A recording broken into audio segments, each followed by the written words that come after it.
Okay, what is going on? I thought we'd do a little Go Low podcast.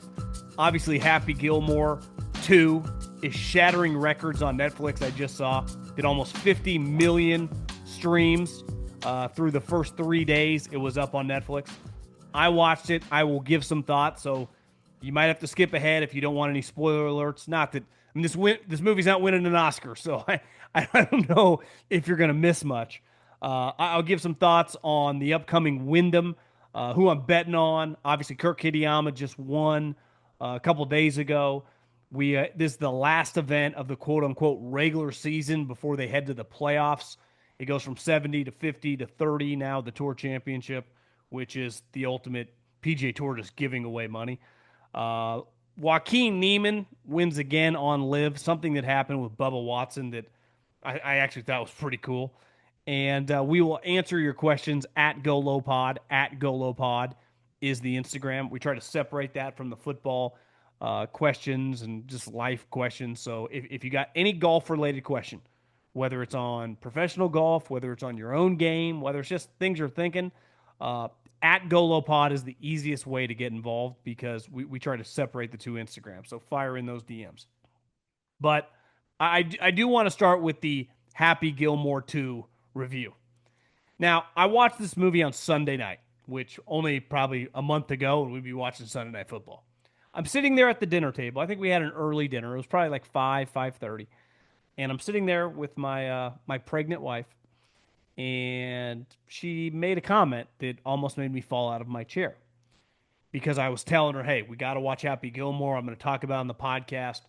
I knew that Happy Gilmore, it's not that she wouldn't enjoy it, but it's not really her type movie. Like, if she had a choice, I don't think she would hit play. And she knew we were going to attack this movie after dinner. And I did the dishes, no big deal. And she looks at me and she says, do I need to see the first Happy Gilmore to understand what's going on in this one? And my jaw hit the floor. And then I realized she was born in 1991. This movie came out in 1996. I'm sure there are movies in the 80s or even early 90s that maybe I missed. And it kind of, listen, it was funny. And I think once I turned it on, she realized she had seen it once I kind of described, I think. Not that you necessarily have to see the first one to watch the second one. It clearly helps. There are some clear themes that that make it easier to watch. I would imagine 99.999% of people listening to this have seen the first one. But this movie, like typically sequels, I think of some of the ones that were big when I was a kid. Terminator, even though that was when I was really, really young, but I watched that when I was a kid. Die Hards, they usually happen relatively quickly after one becomes a hit.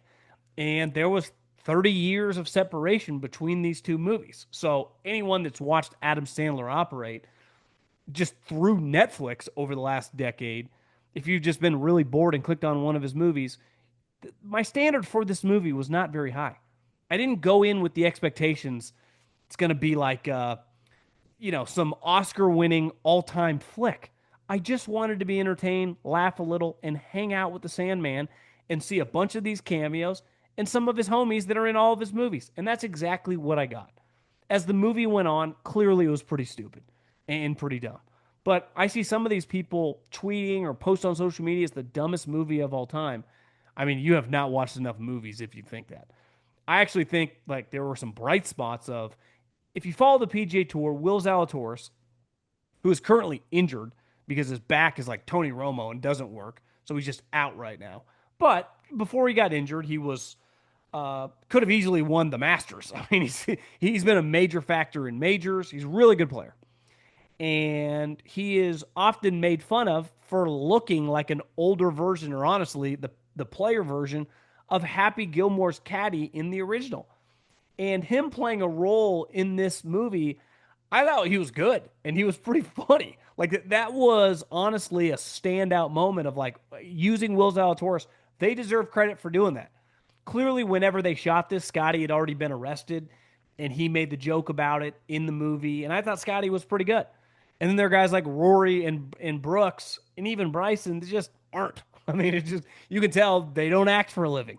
I do think one misstep, and again, my standard for this script whatever the storyline was going to be is extremely low. So my expectations on this being something that was going to blow people away, I was not there. But Shooter McGavin is one of the great characters of my life. He's one of the more legendary characters of my life, especially if you put him in the category of being like a villain, right? And they open up in this movie. He's in the insane asylum. And it's like, this has a chance to be really, really good. Utilize Shooter. Is he going to break out? Is he going to go up against Happy? However, this is going to play out. And I think one beef a lot of people have had with this movie is the villain was just a terrible character. I mean, it really was. When you already have a built in villain with Shooter. And however you wanted to build this, a lot of people think that the Maxi League or whatever was representing Live. It's really a little more like the TGL combination of whatever. They could have used Shooter in that role to go against Happy Gilmore. Like that was built in, and maybe they tried to humanize him. I don't know, but I thought that was a misstep. You could have used Shooter against Happy, and it would have been really funny and really good. They didn't. They chose to use that weird guy with the weird goatee, who I would say universally everyone's down upon, and rightfully so. Terrible character and awful. But the cameos make this movie. Adam has a couple throwback moments. I do think once you get to his position, he got so famous and so big 25, 30 years ago that a lot of people think that the movies does now are really stupid and he doesn't care. And I'd say, yeah, I mean, he doesn't have to care. He was never Leonardo DiCaprio. This guy's not Tom Hanks.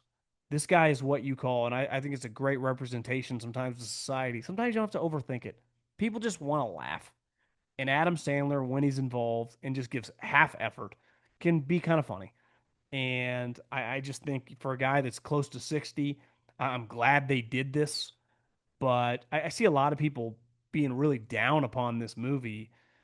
It's just what were you expecting to get? I mean, I think there was such a organic nature to the first one. One, obviously, the storyline of him wanting to be a hockey player and hating golf and looking down upon country clubs and the golfing culture. And in this one, he supports it because he's boys with all these people. Now he's wearing the gold jacket with like Jack and Lee Trevino and Freddie Couples. And obviously, Travis Kelsey's in this. And actually, Xander was kind of funny in a dumb way. But I thought it was just an easy couple hours with a bunch of famous people that got really stupid at the end. But overall, I'd probably give it like a B plus. And I think the power of this brand and the power of the build-up and probably the power of the cameos, leads to a historic moment for Netflix. The big winner in this one was Netflix. And listen, I wouldn't call myself a movie buff, but I'm dialed in enough and listen to enough podcasts and read enough articles that everyone says like the originality of movies is done. No one wants to do that. And studios are not funding that. They're all funding things with a quote unquote IP, things that have been done before. And these type situations, when Happy Gilmore, which is, I think in terms of box office and stuff, it's not, I don't know where it ranks in the 90s, but it's clearly one of the biggest movies of my youth. Uh, it's carryover. If this had not been, and Adam Sandler had just created a golf movie from scratch, even with all these cameos, and Happy Gilmore had never existed, there's no way it does what it did. And I think the power of Adam Sandler and the power of this movie is the different. You get a guy that's 65 that's watching it, you get a guy that's 40 that's watching it, and you can get a guy that's 15 to watch it. And that's the sad part about the originality and the organic nature of like when I was a kid, Adam Sandler and Jim Carrey and Chris Farley and these guys that all came from Saturday Night Live, got people behind them and got to fund them, and they became stars because these movies that would never get made now got made then. The equivalent of Happy Gilmore in 2025 is never getting made. It's that Adam Sandler is so famous and Netflix finances him and all these guys. I don't know how much he paid all these guys for cameos, but if you think that Bryson and Brooks and Scottie would just do a movie with a random guy, it's just never happening. And hell, they kind of did that in the mid 90s with some of the people that participated in that movie. The other thing that I loved about this movie is there's something special about the voice of Vern Lundquist.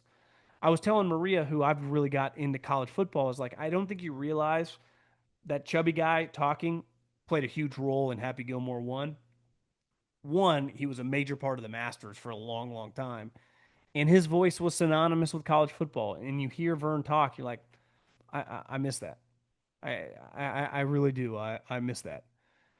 And yeah, I mean, I whether they took the live angle or the TGL, I don't really know. I just think he probably kind of saw that and utilized, tried to be funny with it. Reggie Bush is on the bad team. Bad Bunny, I didn't even realize was his caddy. But ultimately, like I enjoyed myself for 2 hours. I enjoyed myself for 2 hours, even in the parts where I thought it was kind of dumb. I'm glad I watched the movie, and I can't say that about most movies. So props to Adam. Props to the Sandman. Props to Netflix for just getting this thing done and giving us something to watch on a Sunday night before football starts. Pro golfers drive for show and putt for some dough.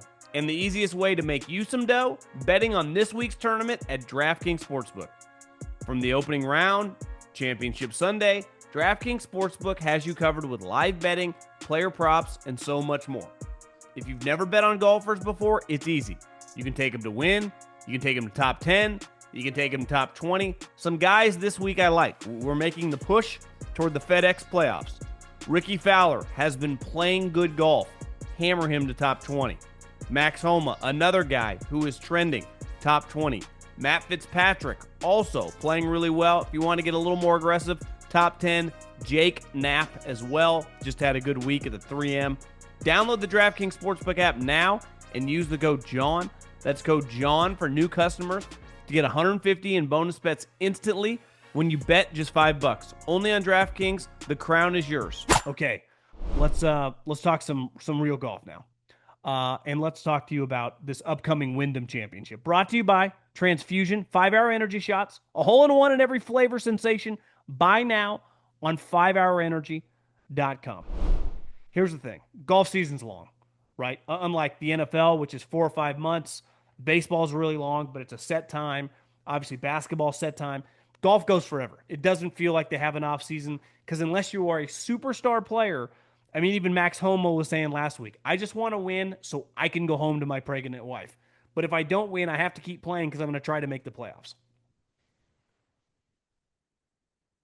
And up until a couple years ago, you had a lot more margin for error if you were a solid player because the field going into the playoffs was way bigger than it is now. And there is a big difference between 120 and 70. That's 50 guys, which I go back and forth with.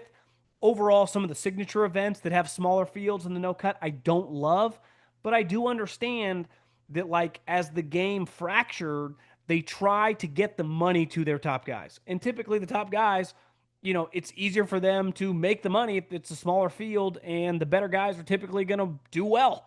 So they have transitioned hard to this model. We'll see. I saw the new commissioner CEO. It's his first day on the job, was a couple days ago. Does he change this moving forward? I would doubt it. But this is the last real event before the playoffs start next week with 70 guys. And they go 70, 50, 30. And there is clearly a ton of money on the line. I think now to win the FedEx, I mean, it wasn't that long ago when you won like $10 million, and that was insane. Then they went to 15, then they went to 25, and all of a sudden Scottie Scheffler has a $65 million year, right? And I think there are a lot of guys I read today that last year 5 people changed from this last event going to the 70. So there was a swing of guys that were above the line, that were into the playoffs, that lost their spot for 5 new guys. And obviously there are a lot of weighted points if you win. I mean, and you're near the line, you're going to be in. And some of these guys are trying to compete for Ryder Cup spots because if you were to get knocked out and not make the final 30 and your spot's in question, like I would say Keegan told you, no matter where you are on the list, if you're not an automatic qualifier, you're in major trouble. I mean, I looked up one time yesterday or over the weekend, and Gotterup was in the mix to win. I'm like, has any guy had a better late season run than this guy? If he wins again, he's going to win 2 out of his last 3 tournaments and go second in the other one, which was a major. And then you think back to Lucas Glover a couple years ago, won like back-to-back times this part of the year. and still got left off the Ryder Cup. So you never know, but I do think there's some value in gambling on guys. I sprinkled some parlays last week. One guy that's playing just really well right now is Jake Knapp. I would say Ricky Fowler is as well. Now, Jake Knapp is in. I think he's like 52nd going into this tournament. I think you can find value on him in this tournament, top 10 and top 20. Same thing with Ricky Fowler. Homa is another guy who has just shown some life. He played at the Barracuda when the Open was going on. First round, he was terrible. Second round, he bounced back. Last week, he actually was pretty solid. He's definitely a guy for me to keep an eye on. Joel Damon might have had the craziest finish of the year. He was 200 yards out on 18. He was 15 under par, meaning if he birdies 200 out, par 5, birdies, finished 16th, finishes in like the top 15, and would have made like 150K because a bunch of guys tied, but he would have made a lot of money. Not only does he not birdie, he triple bogeys because he hits multiple balls in the water, and he goes from 15 under all the way to 12, and I think he made like $35,000. It was literally $100,000 hole. I mean, sometimes if you're just playing and you have a double or a triple, you're like, that sucks. Lose $10, $5, whoever you're playing, maybe lose a skin, right? If you're playing 2-on-2 or however your game works. I can't even imagine being in a situation you've had a great week and you're a guy that's trending. I actually think Joel Damon's played some pretty good golf of late, and he's another guy that I think if you just remove that hole, had a pretty good week last week. Now, does that totally rattle you? And are you just like, can you not get over it? Or is it like golf? I fucked up. I don't know how you hit 2 balls in the water, but he managed to do that. I am going to sprinkle on Joel Damon this week to finish in the top 20. And Matt Fitzpatrick is another guy who early in the season was terrible. The crazy part about golf is these guys, we've talked about them running through caddies, and it kind of pisses me off. It's like they treat their caddies like their offensive or defensive coordinator. It's like, dude, the guy's just carrying your bag. And for the most of these guys, handing you an 8-iron when you say 8-iron and maybe helping you read some putts. But if the guy's been on your back for a while and you've won with him, clearly this guy doesn't suck. So you just pointing the finger at him is just not taking accountability for yourself. I do understand guys firing coaches, and I don't care who you are, Sean Foley. I'd say Butch is somewhat of an outlier. People don't typically fire Butch, but the Hank Haneys, the Mark Blackburns, these guys get fired all the time. Joseph Mayo, if you follow him on Instagram, the kind of chipping guru, like he's been fired and rehired by Victor Hovland multiple times. It happens. But Mark Blackburn, who was sometimes like you're playing really well, it's like the coach is a genius, and then all of a sudden the guy starts playing shitty, and Max Homa is like, it's my coach's fault. So he gets fired. And Blackburn's been fired by a bunch of guys. All of a sudden, Matt Fitzpatrick's caddy, he's having a terrible season. Honestly, I don't think he's played that well since a couple years ago when he peaked. His, I guess, swing coach wife is really sick, and he's just staying home with them and can't travel and basically just is taking a hiatus, right, to not work with anybody, let alone Fitzpatrick. So Fitzpatrick hires Blackburn. All of a sudden, like the last month, he's been awesome. And he's technically the betting favorite this week. I don't know if I necessarily like him to win, but you look at the field, not great. There are going to be a bunch of guys that are tight because of what's on the line. Fitzpatrick can kind of be free. I think it's pretty clear he's going to be on the Ryder Cup. I just think he's playing really well. It's kind of like Goddard. Like if Goddard's in, he's trending, like kind of ride him. I love Fitzpatrick to top 10 in this event. I actually did a little parlay. Fitzpatrick top 10, Homa and Ricky to top 20. And Damon's a guy that you can get like, top 20 is like 4-1. So Knapp, does he run out of juice here a little bit? But he's just another guy that's played really well. Someone asked me, like, when you bet on someone, are you breaking down like how they're chipping? I like two things. One, how has the guy been playing? And if you just look at someone's last month and it's like T10, 5th, T18, you're like, well, he's just playing good golf. And then if you look at course history, he's played well there, kind of makes some sense. So I'm a big fan of Ricky Homa and Fitzpatrick. And that was brought to you by 5 Hour Energy, Transfusion Flavor. Your golf bag secret to turning 18 holes into 36. Stock up for your next round at 5hourenergy.com. Can I tell you about my friends at Mando? Here's the thing. Summer is upon us. Where I live, I think it's 110 degrees today. And I'm a sweater. And I don't like smelling. So the key with Mando and their deodorant It has sweat control. So not only does it block the odor all day, but it controls my sweat. I don't like to just be soaked if I'm just walking outside to grab something out of my car. And here's the thing, it was created by a doctor who saw firsthand how normal BO was being misdiagnosed and mistreated. So all the products, they're baking soda free, and you can choose from a variety of fresh scents like bourbon leather, clover woods, Mount Fuji is the one I use, or just the go-to pro sport. Want to try America's #1 whole body deodorant formula right now? You can find them in Walmart, Target, and other retailers around the country. Mando Starter Pack is perfect for new customers. It comes with a solid starter deodorant, cream tube deodorant, 2 free products of your choice, like Mini Mando body wash or deodorant wipes, love those, and free shipping.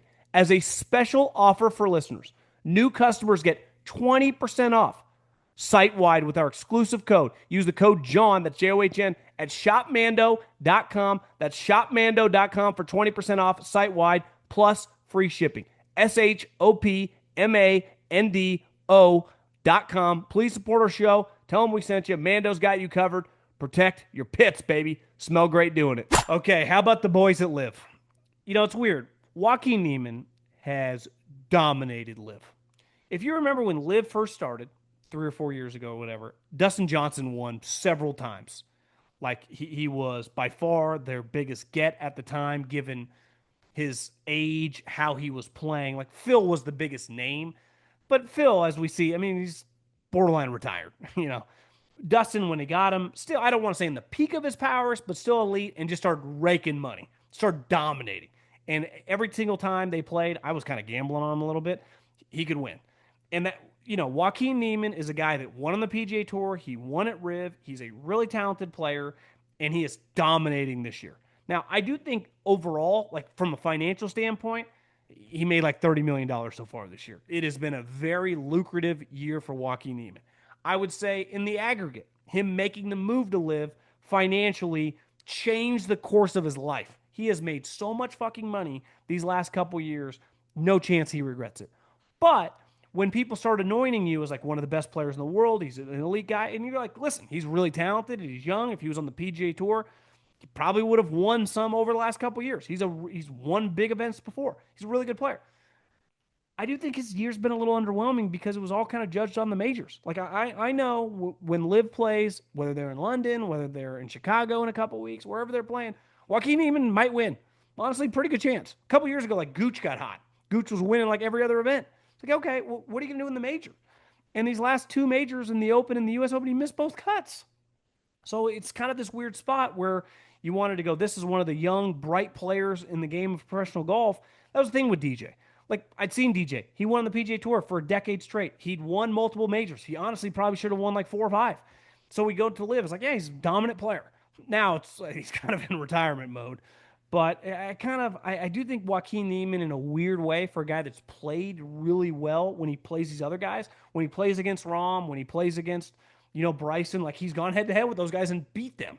Terrell Hatton, Patrick Reed. I mean, these guys are major champions. These guys are guys favored when we go to, I mean, Hatton, obviously Bryson and Rahm are going to be top 10 guys. I mean, Bryson and Rahm typically top 5 guys in every major. And Joaquin Niemann's beating them in, you know, when they only play 3 rounds, but he's still beating them. Then he goes to these majors and those guys shine. It's like, where are you? So I'm a little disappointed that we didn't get a little more to make this argument. Like, there is no argument, right? Besides, like, he's made a lot of money. One thing last week, though, I was on Twitter, and I saw, listen, the greatest, or one of the greatest, I can't go back like 50 years, but I would say of my lifetime, of a guy hitting a driver off the deck is Bubba Watson. No one plays that huge fade. I remember when I was playing at the Olympic Club, maybe like 4 or 5 years ago when I was living in the Bay Area, guy I was playing with was like, yeah, when they had the U.S. Open here, Bubba hated it because where the tips were, there were some kind of tight lines off the tee box where you had to like hit it through, and if you're playing way back, kind of a narrow kind of shoot, kind of like 18th at Augusta. But there were like 4 or 5 of those tee shots where you couldn't just, if you play a huge curve to your golf ball, you can't really just aim way left or way right. And Bubba didn't enjoy that course. Well, if you have a wide open course, the Masters is kind of unique beside 18 because you could hit it anywhere, and two, it plays to a left, it plays to a draw righty and a lefty hitting a cut, and Bubba hits a cut. But he hits this driver off the deck beautifully. Joaquin Niemann's running away with this thing. Bubba's not even in the conversation until he has a stretch where he goes birdie, eagle, birdie, birdie, eagle, birdie. For my count, that is 1, 2, 3, 4. That's 8 under par in 6 holes. That's as good as you get. And his 2 eagles were on 2 par 5s with driver off the deck both times. One of them he hit it to like 3 feet, and the other one he hit it to like 30 feet and made the putt. But watching a guy from 260 to 290 yards take a driver out and play this huge cut, all arms, no legs, no one quite does it like Bubba Watson. So that was really enjoyable. And I guess me and Collin in a couple weeks will be in Chicago. I think we're hosting a little something during the day, so we'll see how that goes. Let's go to @GoLowPod, which is my Instagram and the easiest way for you guys to get involved on the podcast. Okay, John, I want to know how you would count this round. A few years ago, I played 4th of July tournament. That's called the red, white, and the blue. Each player gets to pick 6 holes where they play each of the different set of tee boxes. It was obviously easier to score. This is the only tournament I've ever broken 71 on a birdie finish. Good job.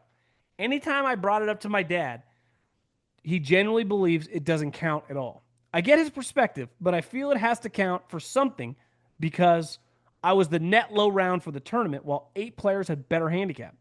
After graduating, I'm pretty burnt out of golf, so I don't think I'll even get that close again. What are your thoughts?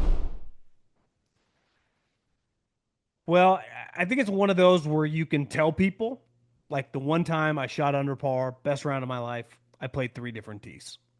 I do think there's a dramatic difference in shooting 71. Let's just say we go to a random course. And let's not even say 71. Let's say 75. Well, if you shoot 75 from the tips and 75 from the male tees, which sometimes are 2 tees up. I know there are a lot of courses. Let's use TPC Scottsdale as an example. There are the black tees where the pros would play. And then there are the blue tees, which our decent player would play. And then you can even play the whites. So I've shot 73 or 74 from the blues at a TPC. That is not the same, I think, as like shooting 78 from the tips. So it doesn't count. It doesn't mean you can't be excited you played well.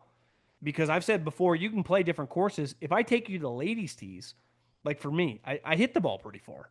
So if you take me to the red tees, some holes I have like a 50-yard shot in instead of a 150-yard shot in. That can be, I'd rather have a 9-iron than that 50-yard shot. I don't feel comfortable hitting that 50-yard shot. So it can be more difficult. But that's not the way people think. I totally agree that the PGA is the 4th major. And honestly, it's not even close. I feel like the U.S. Open has the hardest challenge in golf. The Open has a link-style weather, and the Master is sweet for obvious reasons. But the PGA, while a valid major, just doesn't have any character. What would you think the PGA being hosted at courses with an emphasis of being visually stunning and setups that really vary from standard quote-unquote tour look? I'm thinking Wolf's Creek, Bandon Dunes, and some wild mountain courses. It'd be that the pros might tear the places like that apart, but damn, that would be cool to watch. I would be totally okay with that. I think one reason that some of the courses you've thrown out that just have no chance, I think the distance element, like what these guys, now it could be so windy at Bandon Dunes, those guys would be bitching and moaning. Oh my God. But I do think some of the distance for some of these courses make it really difficult for them to do that. And I think the PGA of America, I don't know. I'd be down. You wouldn't hear me complain. That's just clearly not going to happen. Ever. Now, granted, I think some of the PGA championships coming up, I think they're going to have it at Olympic Club coming up. But I'm with you. I think at Bandon Dunes, why not just have an event at Bandon Dunes? Why can't we do that? Why can't we just have an event at Bandon Dunes? Who would complain about that? Nobody ever. You're probably aware, but maybe some listeners aren't, that anyone other exempt who finishes top 4 at the Open in the other majors gets an invite into next year's Masters. Why doesn't NBC lean into this? The tournament was over when Scottie hit a shot to a kick-in range on number 1. When Houghton Lee and other guys on the range get in the range of an invite on the final few holes, the coverage can't lean into that at all.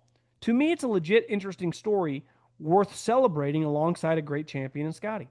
I don't think it takes away from the winner, and it also acknowledges a guy needing a par, birdie, whatever to earn his way to Augusta.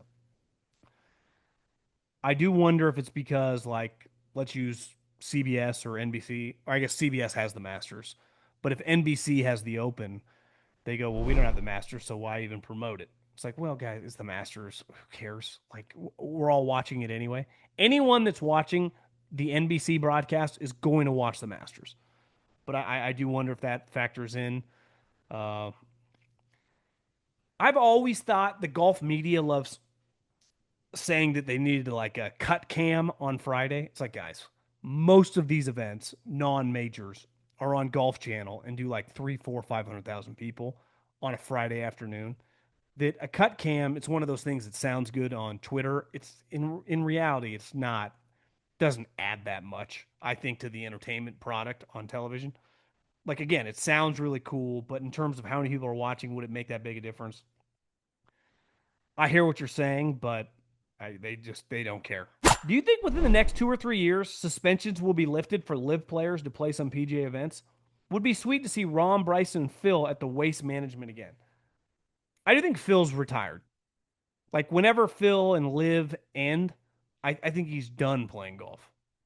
And I think he's close to being done, quote unquote, competitive golf now. So I think we're coming down the home stretch of Phil Mickelson's career. I think Bryson and John Rahm, 1,000%. I would use Terrell Hatton as well, Joaquin Niemann, any of their top guys, Patrick Reed. This is the issue, is these players are so hell-bent, like, guys, these decisions were made. It's over. We've all moved on. So if we're going to get uniformity again, the new CEO, I got to be willing to lift these suspensions and let these guys play when they want to play. And again, it could just be like, hey, if you're interested, we'll give you 2 or 3 tournaments a year. So if, like, John Rahm, Scottsdale guy, you want to play in the Waste Management, you're in. Riviera, Torrey Pines, you like those courses, you're in. Bryson, Texas guy, any of the Texas tournaments you're interested in, you're in. Some of the Florida guys, Phil or DJ, Brooks, Hatton, whoever, Neiman, I'd guess he lives in Florida. The Arnold Palmer, Bay Hill, the player, I guess the players, I don't know. It's just so stupid. Can we just let everyone play together again? Curious how much your scores fluctuate. According to my Garmin golf app, where I log all my rounds, I'm a 6.5, but I shot 92 yesterday. My previous round, I was +4 through 15 and had to quit because the rain rolled in. Not sure if my Garmin app is accurately calculating a handicap. I mean, I can shoot anywhere from 74 to 88. So I think most people that aren't a scratch can vary. I mean, if you take me to a course and my driver's off, I can shoot 85 with ease. You can take me to a hard course if I'm hitting fairways and putting decent, like, I can shoot 76. So I think most of us, especially if you were, I would say, like a 4, 5, 6, 7, 8, kind of that range. Because if you're a 15, someone goes, oh, I'm a 5. You think that guy's really good. A 5 handicap with ease can shoot 85 with ease, right? And that 15 handicap, if he's playing decent, can shoot 92. So you're like, there's only like you're a 5 handicap, I'm a 15. And if we played match play, maybe you only beat him by 1 hole. So I don't think it's that weird at all. Sometimes these golf accounts will tweet or Instagram out stuff like that. Like, they're like, hey, this is what a 3 handicap shoots. When you just say, hey, I'm a 3 handicap, the average person that plays golf that's like a double-digit handicap will think that guy's shooting 74 every round. He is 100% not shooting 74, 75 every round. A lot of 79s, a lot of 80s. And if you're shooting 80, you are a bad shot away from shooting 83. I see Morikawa's on the fringe of the Ryder Cup team. Not only is his game not where he needs to be, the guy seems like a tough hang. I can never see him the same after watching him on full swing. I'm not sure I'm the only one. Also, did you read Alan Shipnuck's Phil Mickelson's book? I took Colin's advice and read it. Really enjoyed it. Highly recommend. Although I disagree with Alan on a few things, I can see why Phil doesn't love the book.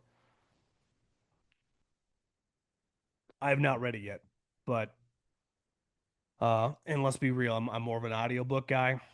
I'm reading or listening to Wise Guy right now, which is the book that Scorsese made Goodfellas off of. Scorsese actually in the audio version of this book, and I would imagine the actual book too gave the foreword. And I'm also listening to some of Charlie Munger's, I think like the Smart Investor or the Complete Investor. So the thing with audiobooks, I can go back and forth. With actual tangible books, one, I am just not great at reading them anymore in terms of just sitting down, letting loose. I need to. It's something I want to do, but I also know myself. It's easier for me to fire through audiobooks. I do think you probably retain more information when you sit down and read them than when you listen, but it kind of is what it is.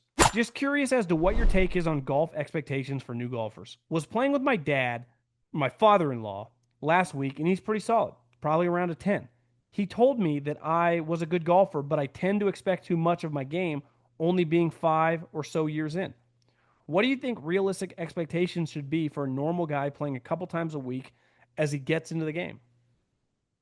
Well, it depends what you shoot, right? So if you've been in the game for 5 years, and especially let's just assume the summer you play a little more, and you start shooting, I don't know, 90, right? You break 90 a couple times. I don't think it's crazy to be mad if you shoot 100, right? Scores are all relative, right? I've said this forever about money. Money's all relative. Money to some people seems like a lot, to others seems like nothing. No different than golf. Pro golfers get really mad when they shoot 73. If I shot 73 every single round the rest of my life, I'd be the happiest golfer in the history of the game, right? But if I shot 88, I'm mad. So it's kind of relative to what you are shooting. And then like is what you do well, like if you're a good driver of the ball or a good chipper of the ball, if you have a bad day doing one of those, like sometimes it's, well, if I'm doing this bad, I'm in trouble, right? So I think it's so um, everyone is kind of their own story on the golf course, based on what your handicap is, based on what you're shooting, based on how you've been playing, based on your expectations. Are you gambling, right?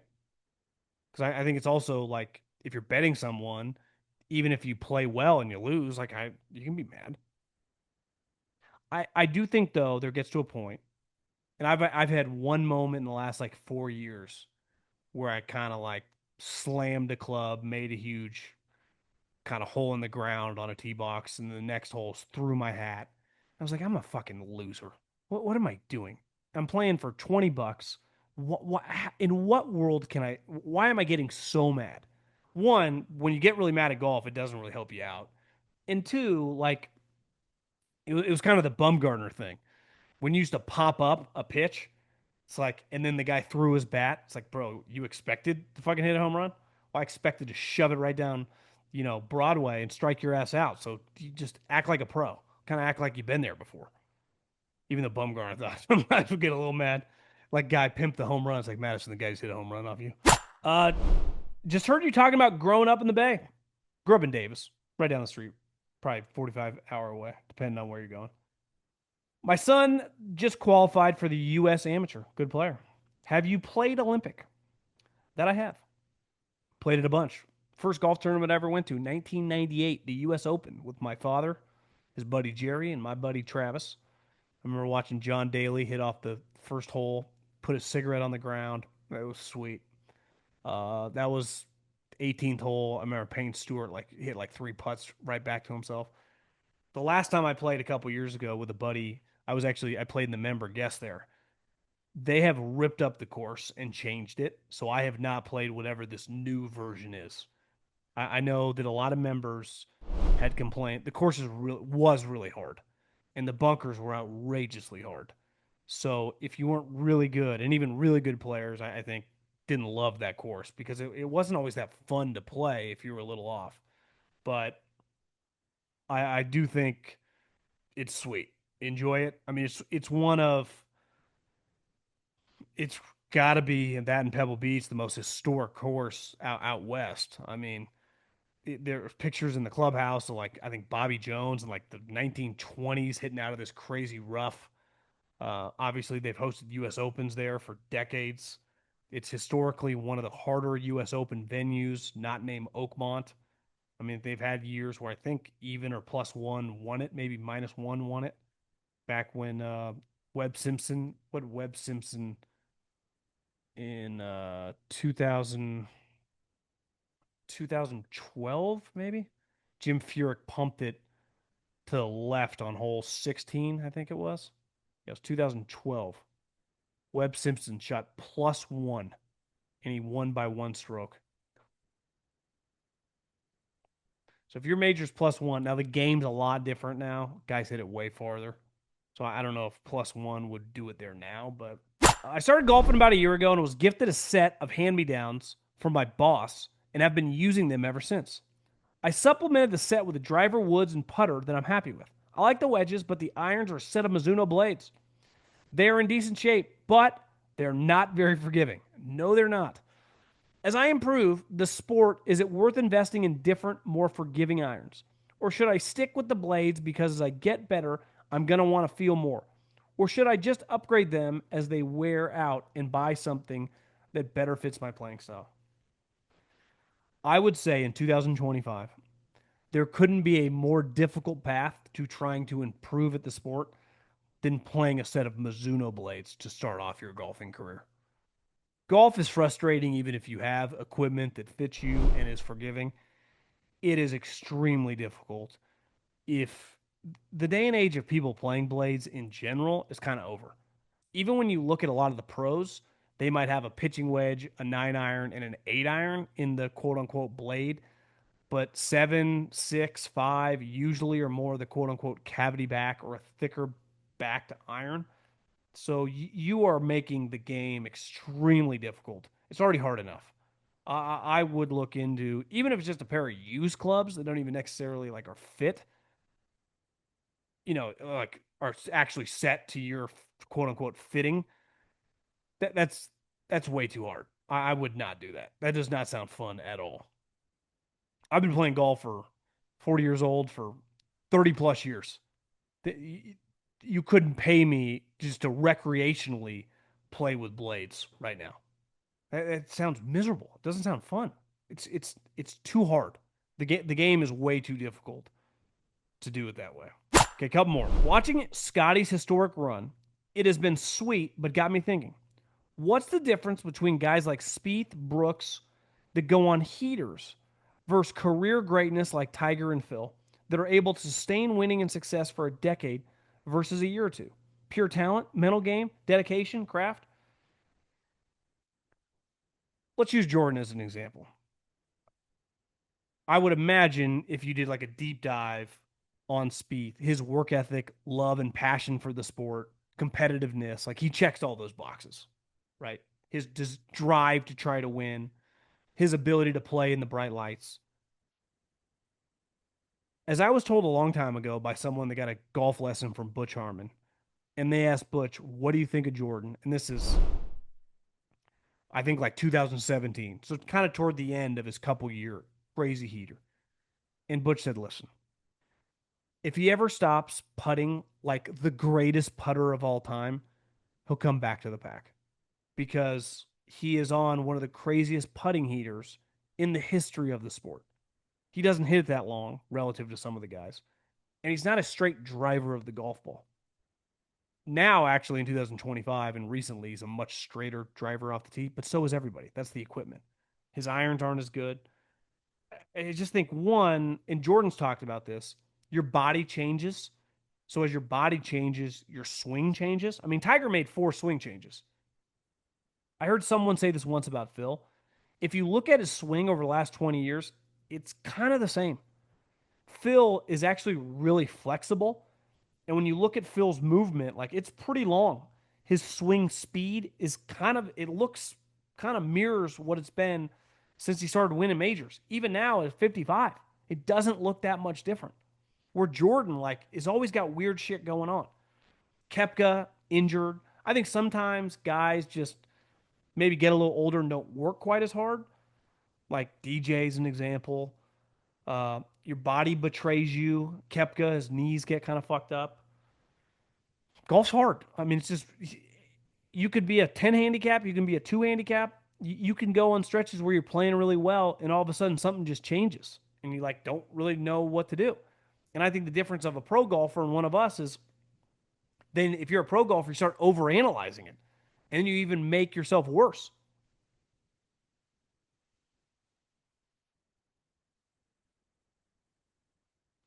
What Padraig Harrington say that more tournaments have been lost on the driving range than won? More careers have ended on that thing as well. So I just think golf's weird. Like the harder you try, sometimes the worse you get. It's got kind of like this baseball feel to it, but you still have to work really hard and kind of stay dialed into your craft. It's like you watch Scottie Scheffler and you think it's kind of a sustainable thing. He can hit all the shots. He's excellent with his driver, unreal iron player, great chipping. Putting just in general is kind of, for any good player, can be a little streaky. But it's like that feels sustainable, you know? Dustin Johnson for a long time felt sustainable. Kepka always felt a little bit like, what's going on here? 5 of his 9 wins were majors. Is he not trying? Is he more of a bright lights guy? You know, he won. Think about this: 7 of Brooks Kepka's 9 wins, 5 are majors, and 2 are waste management. So what's clear with Brooks Kepka? He likes it fucking the light and the intensity, and it to be prime time. He probably liked the waste management crowds. Rory McIlroy hates him. Now it's Tiger hated him too because those guys don't need a manipulated crowd to like get into it. They get a crowd wherever they go. So I don't know if that's a great answer. I don't think people know. If Jordan knew, he would fix it. But I don't think it's like the intent. It's not like lack of trying or lack of practice. I think it's just the nature of golf. Around this time last year, Xander had won the Open and locked in 2 majors in the same season. You had said that Scottie would trade his 7-win, 1 major 24 for Xander's 2-win, 2 major 24 season. I do believe that. At that time, there was some debate about who deserves the PGA Player of the Year. The 25 season isn't over, but given where we are now, if Scottie had to pick his more successful season, do you think he'd say 24 or 25? 1,000,000% this year. 1,000,000%. Now, the difference is did Xander Schauffele win a tournament last year beside the majors? He won the PGA, the Open. He did not. So Scottie Scheffler has won multiple tournaments this year, right? He won. Uh, let's just pull it up. I don't want to screw it up. He definitely won a tournament in Texas. His year this year is just better than Xander's last year because, like this year, he's got where are the wins? Sometimes the Wikipedia is kind of hard. So he won. He won the CJ Cup by 8 shots. Yeah, I think even if we don't count that, which he beat the shit out of everybody there. In a season, if you win 2 majors in the Memorial, and he won the Memorial by 4 shots. So he won Jack's tournament, the PGA Championship, and the Open. Xander just won the 2 majors. So I think would he take his however many wins he had last year, 7 in the Masters? He'd already won a Masters too. I think he would definitely take this season. 1,000,000% take this season. I do believe what I said last year too. Once you get to these guys' level and you're so rich, I mean, these guys have so much money. you would take multiple majors over any other accomplishments, right? Unless you won like 10 times. But would Scottie rather win 5 times and win one major or win one time in 2 majors? He will take the multiple majors every time at this point. Every time. And that year for Xander changed his life because he was already an elite player. He's one of the best Americans of his generation. He's won tournaments.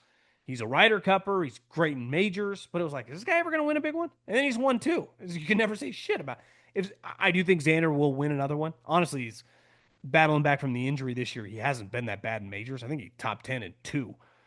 Definitely, I think he top 10 in the Open, and I think he was in the mix, kind of a backdoor Masters. I don't think he was bad in the Masters. I would take the over. Like, does Xander win another major? I would say 1,000% yes. And if you end up with 3, like Google how many guys have won 3 career majors. That's a big deal. So winning 2 in 1 year kind of changed your life. Now maybe it was just the year where he kind of like his Marco Mira year, right? Where he just took advantage and won his 2. It happens.